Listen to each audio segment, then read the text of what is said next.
chat. And just to let you know, the session's being recorded so that people can access it back. So I have got a bit of content to share with you, a bit of information. We're going to do a bit of text chat. We're going to do a bit of Menti. But Beth is here, eagerly waiting to man the chat, woman the chat, person the chat. And if you've got questions, if you've got things you disagree with, or things you're interested in, or you want to ask more out, just pop it in the text in the chat, and Beth will either slot it in with me or we'll pick it up at the end. Oh, hello, some friendly faces here. We've got some people that I've met before. Some of you were in the session before. Some of you are people that we've worked with before on some of the active ethics work that we've been doing. Nice to see you all. I can see Adam is secretly masquerading as Carl. I like the idea that we might be able to completely mess with Carl's account by the end of this, so that'll be fun. So welcome. We've got Dan. I really hope it's sunny in Essex, because it's sunny in Scotland right now where I am. So if it's sunny here, it definitely should be sunny for you guys. And we've got the Have team, we've got EPC here, just waiting for a few others to join. What we're going to be doing, Ed, Colchester United. I lived in Wivenhoe for 3 years, so my heart will always be a little bit in that part of Essex. And it's I love hearing about the work that you guys are doing. So what are we going to do today? Well, we're going to whistle through a brief introduction, and the first thing we're going to do is, in every session that we do, we're going to do a check-in. Today is one of my slightly more random ones. The way in which, and you guys know this in the work that you do, the way in which you show up in a session and the way in which you transition from one kind of conversation to another is really, really important. And so we like to anchor people in the kind of conversation we want to have today. And what we'd love you to do is have a look at the sheep on your screen, number 1 to 9. And I would like to know, how are you feeling today? How are you coming into this session? What are you bringing with you? What sort of energy level are you feeling? And it's okay, there's no right or wrong. But let's have an honest idea. So pop on the text chat. You can have a mix, don't worry. And I will share with you that absolutely, without doubt, I am feeling number 8. It's been a bit of a morning already. I've had a full internet outage. We're back on, which is great. But I've also had a couple of clients phone me and say, oh, can we do everything a month earlier than we expect? So I'm feeling a little bit hectic. Pop on the text chat, which and why. Nikki getting us started there with a 9. I love 9. He makes me happy. A little bit about why would be really great to follow that up with as well. So we'd love to hear from each of you, from Ed, from Dan, from all of you. Which sheep are you feeling as you join today's session, and why?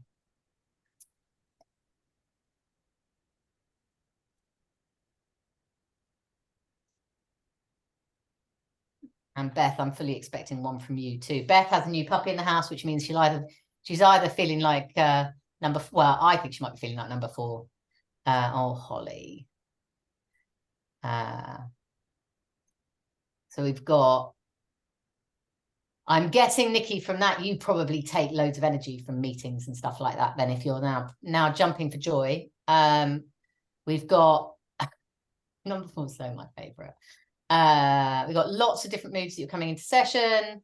And I guess, why do we always ask people to do this? Number of reasons. 1, if you're leading and managing teams, creating a common language that's not about the work can be really helpful. Sometimes stepping outside of like conversations about work and using sheep or superheroes or some of the other things that we'll use during these sessions can help your team just re-anchor themselves and connect on a different level. And I also, one of the really, really important things is that we're going to talk about balance the whole way through today. And one of the hardest things about balancing is, how do you balance the need for getting the job down and the pace that we have to work at small organizations with the need for human connection? And things like this can just give us a moment and let us have a little bit of a think about where we are and what we're doing. Although I am deeply jealous of all of you at number 2 today. So with that, thank you for indulging. Keep the answers coming in as you talk. One of the things we're going to talk about today are the challenges. It is a beautiful, joyful thing to lead and manage in small organizations. I've done it my whole career, and I'm incredibly passionate about the people and the skills that exist to do it. But there are a huge number of challenges. And I would argue the biggest is limited resource. I think making the choices that we have to make as leaders or managers so that we balance and make the right informed choices to where we spend our time, our energy, our effort, and where our colleagues spend our time, our energy, and our effort. And I think that's a really, really important part of our responsibilities when we're leading and managing in small organizations. So with that, we're going to talk about balance in a number of ways today. We're going to talk about balancing the development. How do we spend our effort getting people better? We're going to talk about balancing management and leadership and the difference. And we're going to talk about balancing the organization and the team. So 3 different ways that you can think about how do you get this right? How can you think about where you're spending your energy, time, and effort? So before we do, we get into balancing development in more detail, what I'd like to do is I'd like to ask you to go on to menti.com. You can do it on your phone. You can do it on another screen on your computer. You can do it anywhere. Oh, hello, that's got a bit key. You can go anywhere you like. And you should be able to ask for a code, and you should be able to put in 5426 534. And hopefully, you should be able, that's interesting. It's coming up with a slightly odd question, but if you ignore that, what we'd love you to do is pop in as many things that you can think of that take up your time and energy. So just ignore the question you can see on the screen, which is about advocacy. And instead, what we'd love you to do is tell us in those, enter words that reflect what takes up all your time, energy, and effort.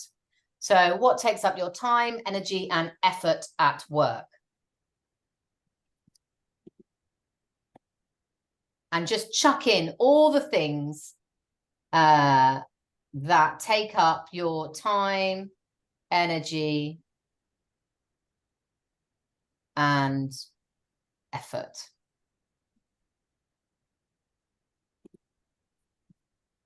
So we've got meetings, staff issues, staff planning. Oh, hello.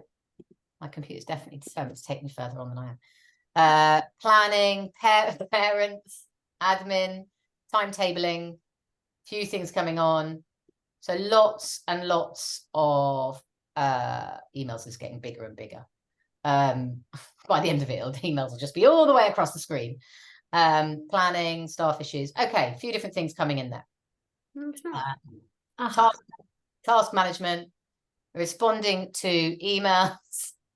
Just another, there's like lots of different ways of talking about responding to emails. Okay, fabulous. Thank you for sharing those things. Now, we do this a lot. We ask a lot of people this question. I spot the reflection coming in on the right. That's exciting. Spinning plates. Yeah, get that. And we've got recruitment. I would imagine recruitment's getting bigger lately.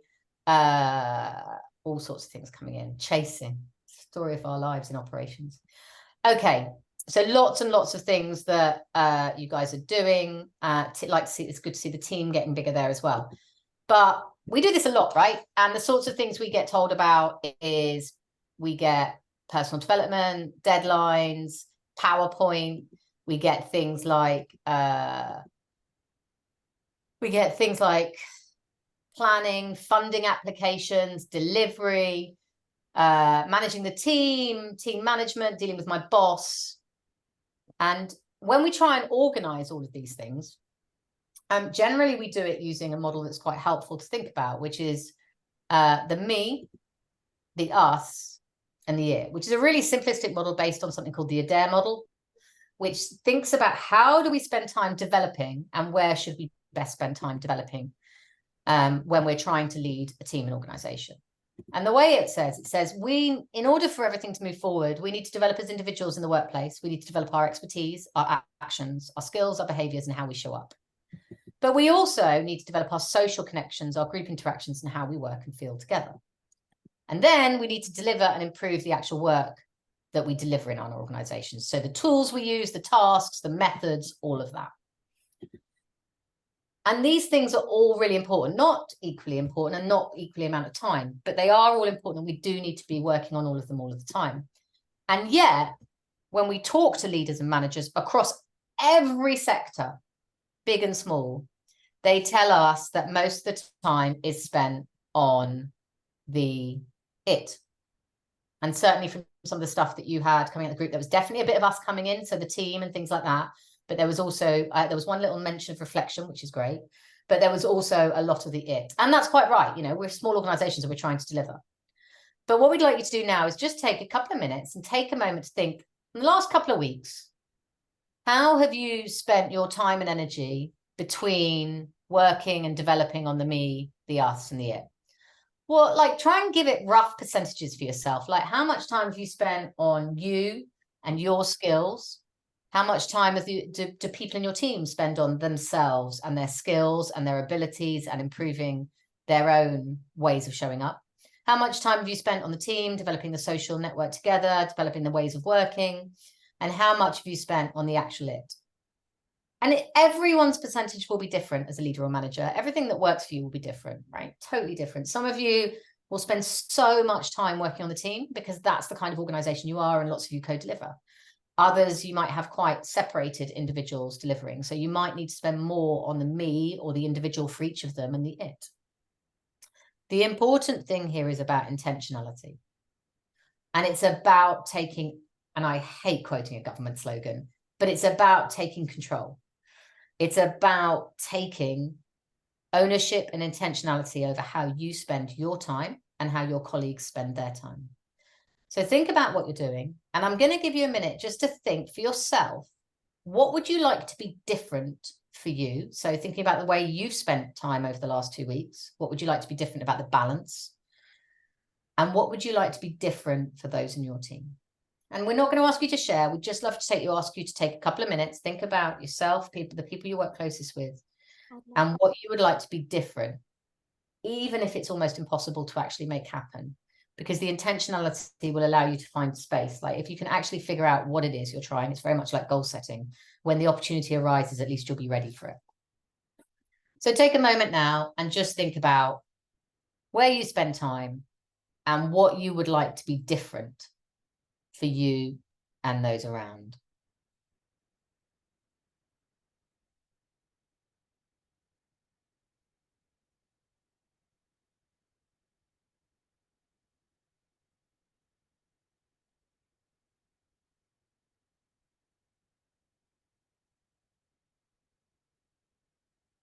If you work alongside,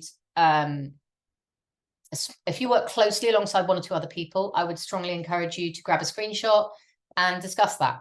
It's a great management or leadership team conversation.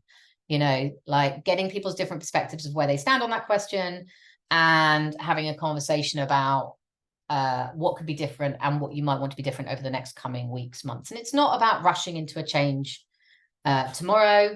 It's about all heading in the same direction and making it happen when the chance becomes available. And obviously we'll share the slides and all of that. If you want them, that's no problem. But it's a great opener in a conversation with people. And if you line manage people, it's a really great opener to understand that as well. Because people spend so much time on the it that they leave. We tend to treat the us or the me as like, where can we fill that in the end? Like, here's how long it takes to do the it, and then this is what's left over. And the problem with that is that as an organization or a team, sooner or later, you're going to be off the mark and off the pace. Because if you don't keep developing the individuals, if you don't keep developing yourself as manager, if you don't keep developing the group, then other people will be doing it and moving past you and developing their skills, all sorts of retention issues, all that sort of stuff.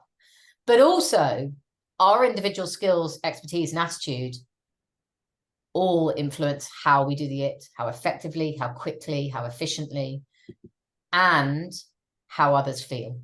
So if we're not investing in ourselves, if we're not investing in giving people time to invest in themselves, they feel stretched, they feel disconnected. And quite often they will start to look and think, what is it in terms of my basic needs that I'm not getting from this job? Am I really growing and learning? And that then becomes a cyclical issue because we don't embed learning in the organization. We don't help people move forward. And, you know, you guys are in the business quite often of helping other people develop their skills. So you know this very well. But one of the challenges when we're pouring so much into the people that we support, the people we deliver to, sometimes it's difficult to make that space for our own teams, particularly when we're running a small organization and have very limited resources. So when we do this well, creating time for self-awareness and being intentional about how we create that space is really important. And it can also give a language to really like junior members of staff. So if you've got someone in their first job, right, but you can introduce them the idea of like, we as an organization, you know, really want you to be, 80% of your time is going to be doing the it's going to be delivery, it's going to be on court, it's going to be on pitch, it's going to be with young people. But we do expect, we want everyone to have time with their team, developing their team, thinking about it. So that'll mean that you will come into group activities. We do expect you to communicate on WhatsApp with the group and invest in that. It allows you to set benchmarks of what's expected from the organization. And my top tip for this, if nothing else, is put 5 minutes in your weekly diary on a Friday or a Monday and say, where's your energy and effort been going? And what would I like to be different next week? That alone will help you think and create more space for yourself and more space for the us and balance out. And hopefully what happens then is it becomes easier, more efficient, better, more innovative. So the second balance I want to mention to you is about leadership and management. And I will tell you, there are about 1 million different definitions of leadership and management, and I could argue the bun fight on all of them. And I really wouldn't worry. Find the thing that makes sense to you.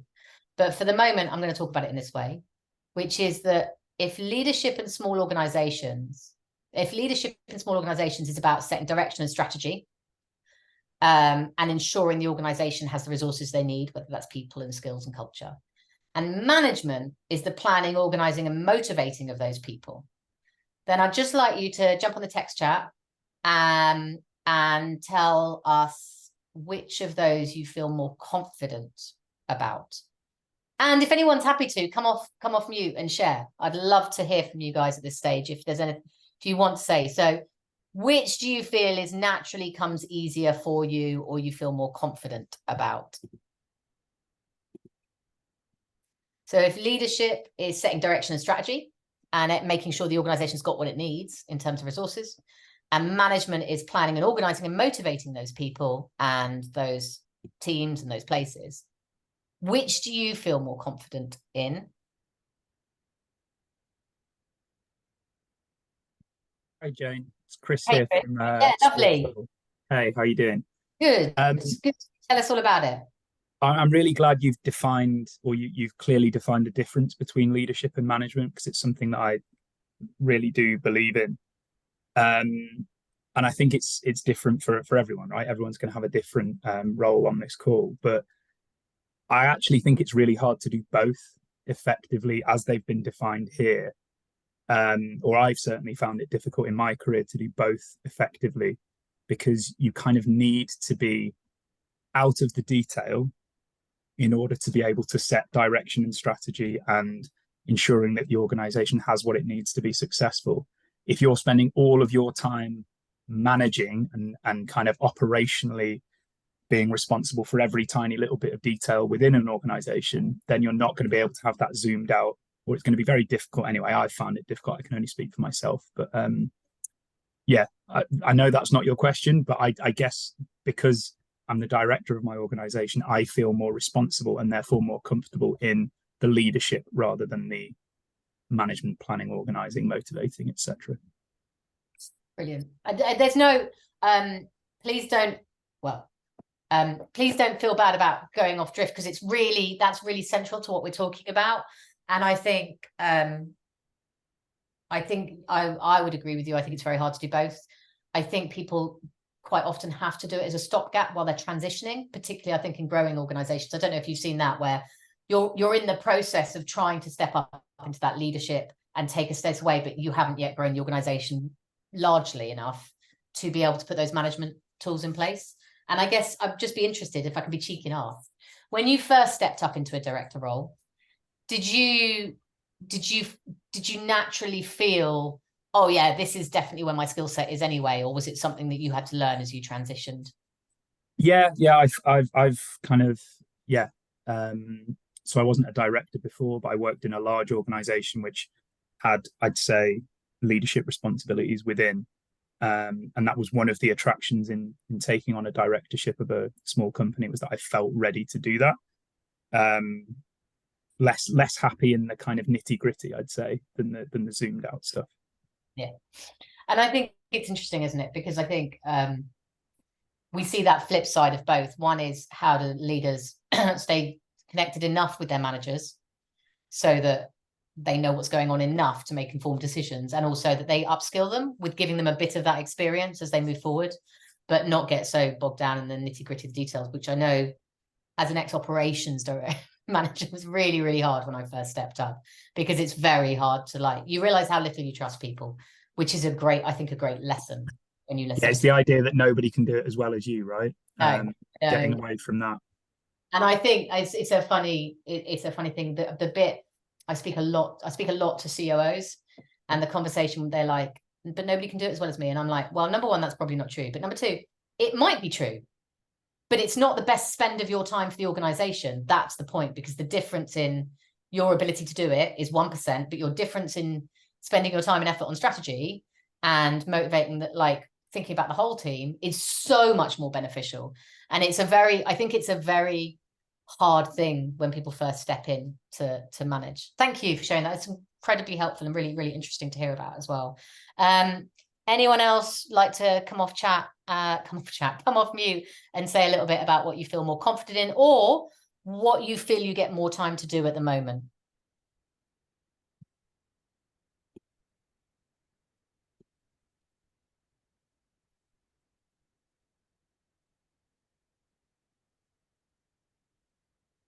Ed, would you be comfortable telling us a little bit about why you put in the chat that you feel more confident in management? Is that the amount of time that you've had to do those things, or is it your natural skill set more?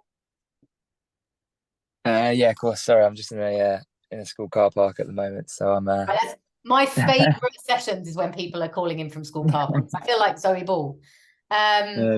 Which So is for yeah, you. sorry. So in terms of mine, why I said it, yeah, I've been exposed a lot more to the management side of it rather than the leadership side of it. So in terms of the setting strategy and direction of the organisation, that almost comes from above me. And then my current role is to manage the people in my team to deliver what we've been set to do, kind of thing. So that's kind of why I feel more confident in the management process at the moment, in leadership, because I've had more experience in that.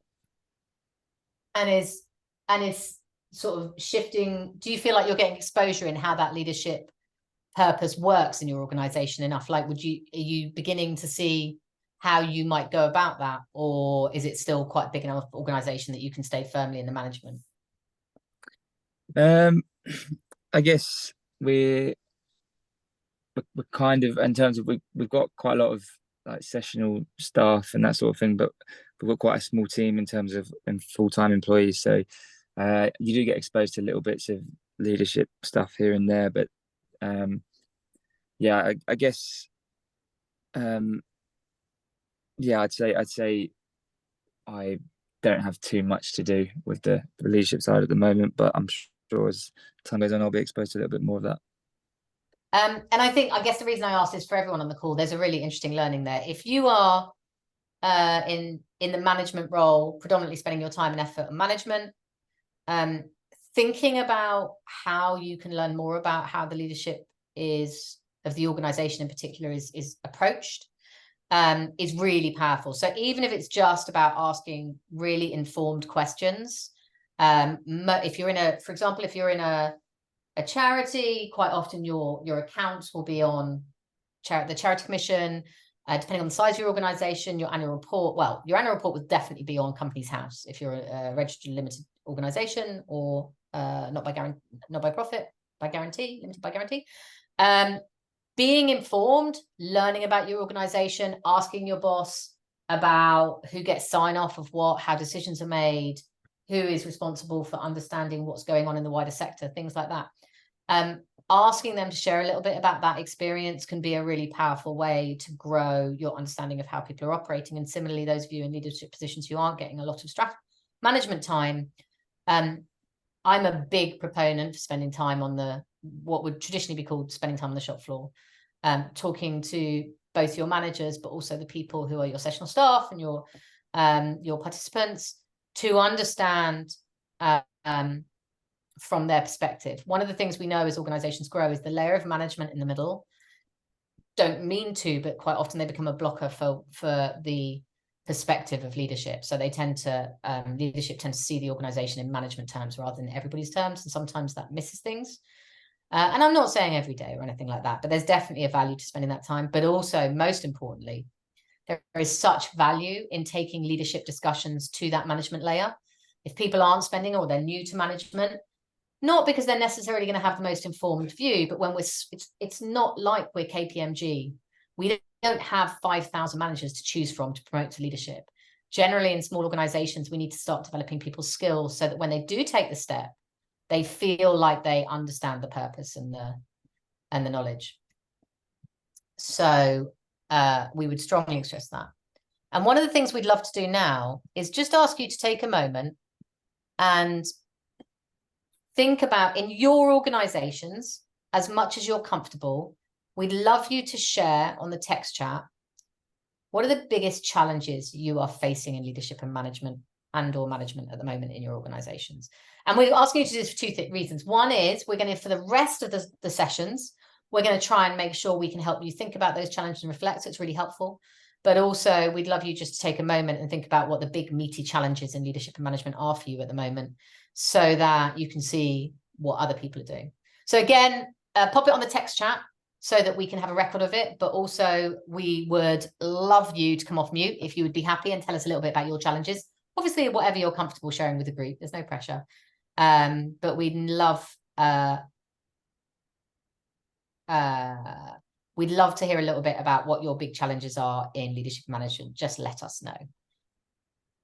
And if it, as I say, if it's easier to come off mute, just pop on. So the first one we've got is staff motivation and accountability coming in. Happy and keeping a largely part-time workforce happy and motivated. I sense a trend. Funds for enough staff to balance workloads.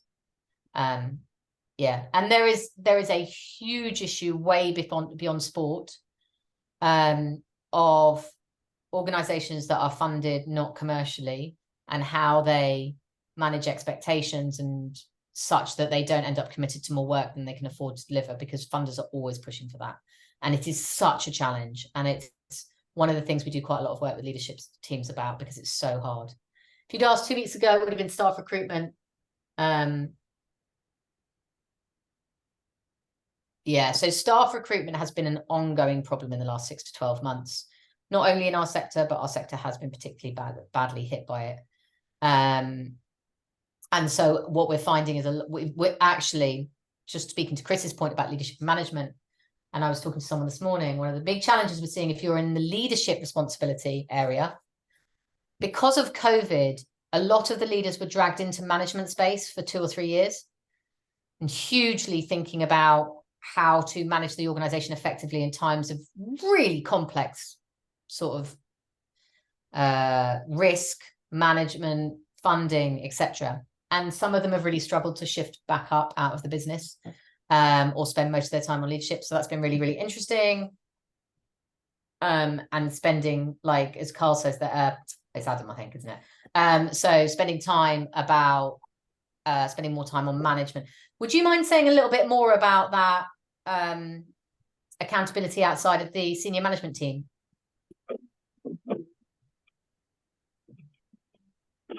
Hi, Jane. Hey, could you say a little bit more about that piece around accountability outside of the senior management team? Yeah, sure. I think from our perspective as a sort of small business that's been growing over the last 4 or 5 years, we've tended to promote from internally, and over the last 12 to 18 months, we've had a lot of sort of new faces join the business, and our longest serving employees and sort of more cultural architects, if you put them, are spending less time actually out there customer facing and maybe working with staff that they were in the first 2, 3, 3.5 years. So especially myself and Carl now both not operating sort of on the grass, I think that brings about different challenges, and it's just sort of how we get that message across to our sort of middle level of management, and also how that gets impressed on people as they come through the organization from a very, from an early starting perspective as well. Yeah, that makes a lot of sense. And I think that speaks quite closely to the stuff I was talking about at the very beginning, when organizations grow, that middle layer of management gets introduced, and suddenly there's a gap between the people defining the organizational culture and driving it and the people on the ground. The way in which that communication runs becomes so much more important, but also helping that manager understand what their job is beyond the organ. So that when I was talking about management and Chris was talking about definitions, that management, not just of organizing and getting the work done, but the responsibility for maintaining the culture within that group, and also motivating those people and becoming skilled at that, I think is really, really challenging, and finding the right way to do it, because you're not. Sorry. So thank you for sharing those challenges. I can see definitely motivating staff. So we're definitely going to talk about that in a couple of the sessions. One of the top tips I would have around motivation is, if in doubt, follow what's called SDT. And I'll put it in the chat. So SDT is a theory that says, if we have relationships that make us happy, if we have an ability to be active in things we are good at, so if we have ability to show our competence, and if we have autonomy or control over our workplace to some extent, we'll be happy. So one of the things we've seen, for example, is as remote work has changed and more people are being expected to work in different ways, they feel like their autonomy, their ability to control where they work, has been limited. So they're finding themselves very demotivated. So it's a really lovely, I'll pop a link to it as well. It's a really lovely little theory that's just like 3 tick lists you can talk to staff. It's like, do you feel like the relationships around you are giving you what you want at work? Whether that's your manager, your peers, your participants, whatever. Do you feel like you're getting enough time to do things you're good at? And do you feel like you get some say in how to do them? And those 3 questions can be really helpful at surfacing what's going on with people if they're not too motivated. Obviously, none of that takes away from the fact that we're in a cost of living crisis, and it's very hard to be motivated if you're worried about paying the bills. So I'm not in any way dismissing that is quite often way beyond what's preoccupying people at the moment. So one of the things we would also encourage you to do is, thinking about those challenges, create space with the people around you and your teams to talk about them more. So we have a habit in small organizations of protecting our staff, protecting people from the big ugly things, like the funding conversations, like these 3 fixed time posts are about to run out and I don't have money for them. We try and protect them and keep it away. And actually, we have to do the opposite. We have to lean into the fact we're small and think, okay, how can we create space for them to engage? And one of the ways you can do that is use the grid on the right. It's really not that complicated, but it's quite fun. Get everyone in the management team or your colleagues, or if there's 2 of you, if it's you and a chip flipboard, grab a flip chart and some Post-its, jot down all the challenges onto Post-its, and then ask them to plot them on this little graph. Like, how easy are these to solve and how much benefit for the organization would there be? And even engaging people like that at a relatively junior level in places like that can help them solve some kinds of problems. They're not going to solve funding problems, but they might be able to help you find efficiencies in time or budget. They might be able to help you identify innovation on how to make the experience better for people. So we love that as a little thinking, but we're also going to use those challenges for future sessions so that we can start thinking about how to support you in those. And then the final thing we're going to talk a little bit about is this final challenge in the management space.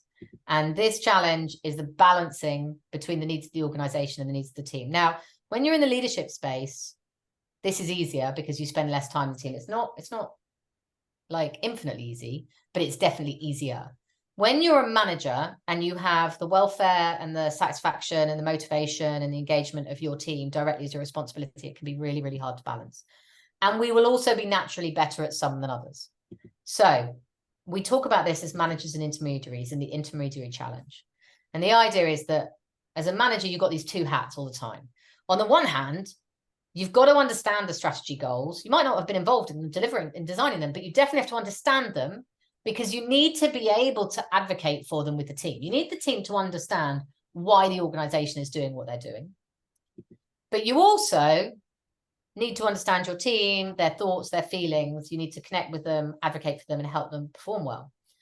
And so when we've seen things like hybrid working or flexible work hours or flexible working offers, we tend to see this friction really come out, because the organization is saying, well, for the team, we think it's better, for the organization, we think it's best that people spend more time together, or we need everyone to be working on certain hours because then we can connect.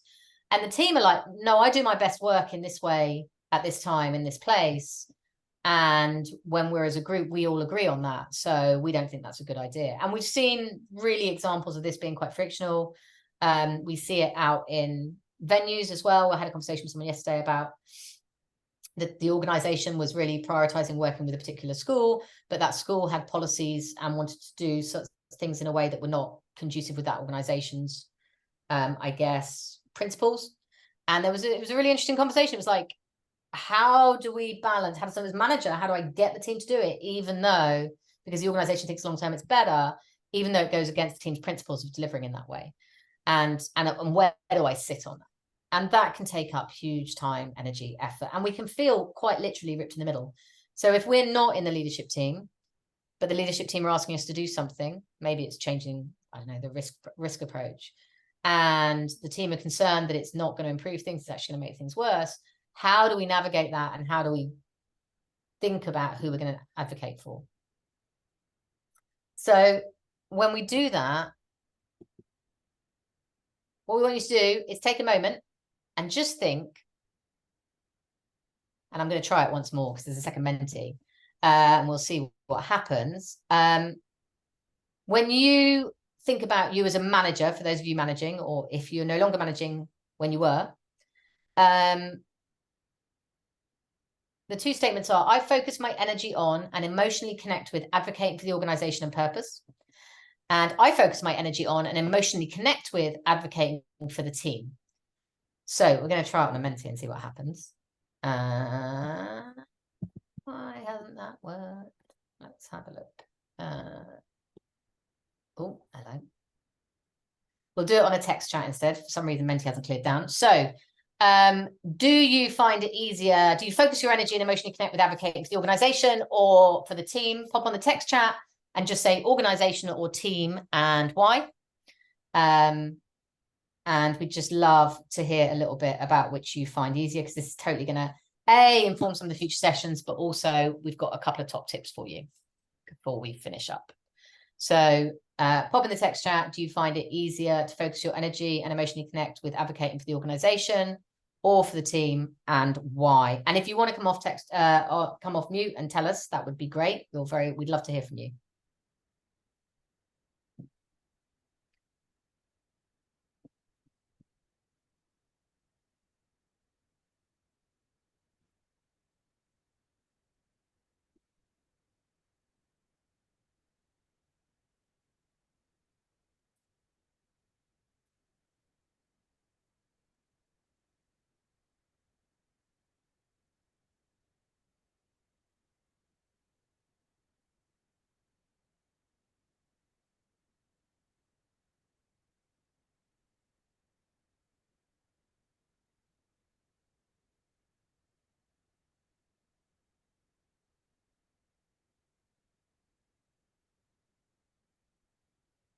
So we've got people generally.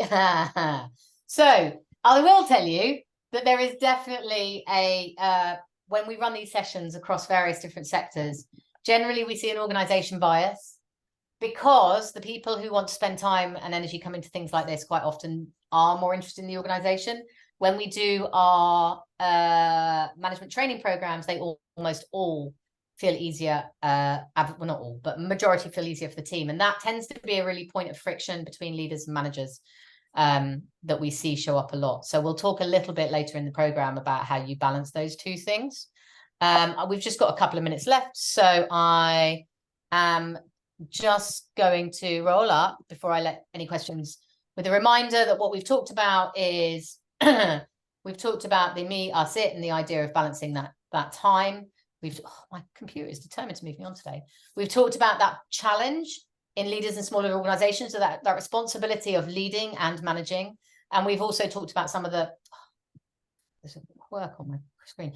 And we've also talked about the idea of needing to think about our challenges and share them with the group. and share them with our colleagues. I'm going to pause there, and I'm just going to ask you for the last minute or so to think about what's made you think today, either you agree with or disagree with, that you'd like to share with others. And you can either pop that in the text chat, you can jot it on ideas for yourself, or if you prefer, you can come off mute and share with the group one thing that that either made you think or you're taking with you. And yeah, just feel free to come off mute, pop it in the text chat, or just jot it down for yourself. And if I'd love to hear if anyone has got anything they'd love to share with the group verbally.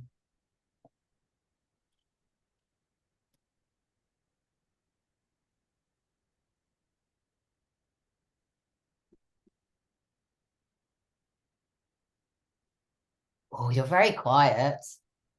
You can put a hand up if you would prefer me to call on you and ask you to share. Otherwise, Beth, be ready, because I might come to you with a further final point if no one is. I'm happy to go again, Jane. Oh, Chris, thank you. That would be lovely. Well, any reflections you're taking from today? Yeah, just that it's nice to reaffirm, I think, some of I know what our challenges are. I know what needs to be put in place for us to help us grow in the future. But it's just nice to kind of have some of those things reaffirmed in this session, I guess. Brilliant. Thank you. I think, and generally at this stage, like this is the introduction, we're just happy that people can see there's other people that are feeling those challenges and that they have validity beyond this sector as well, I think. Claire, what would you like to share?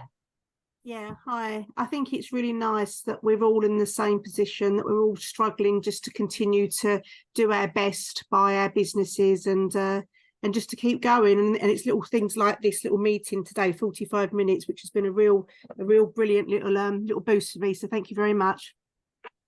Oh, thanks for sharing that. Really helpful. And I definitely think I'd encourage all of you to note in your head mentally who's in the room, what organizations, because so many of you are facing similar challenges, and we'll have a chat with the Activists team about how we make sure that you all feel well connected. That's 45 minutes. You guys will have stuff to do, sessions to be at, teams to lead, strategies to think about. As always, I'll hang around for a few minutes. If you've got questions you want to ask individually. The recording, I think, Beth Nod is going to be shared, and the slides are going to be shared. So you'll have everything. You can share it with your teams. Any questions at all? Natalie, I think, yes, Beth, they're getting the slides, aren't they? Yeah, you'll get a PDF for the slides. Any questions at all, just drop the team, and I'm more than happy to answer any questions or pick up separately as well. Have a really great rest of your day, and we'll see you at the next one. Whistle stop. Thank you all for coming. Thanks. See you later. See you later. See you in October. Thank you. It's seen 2 weeks. We got a guest.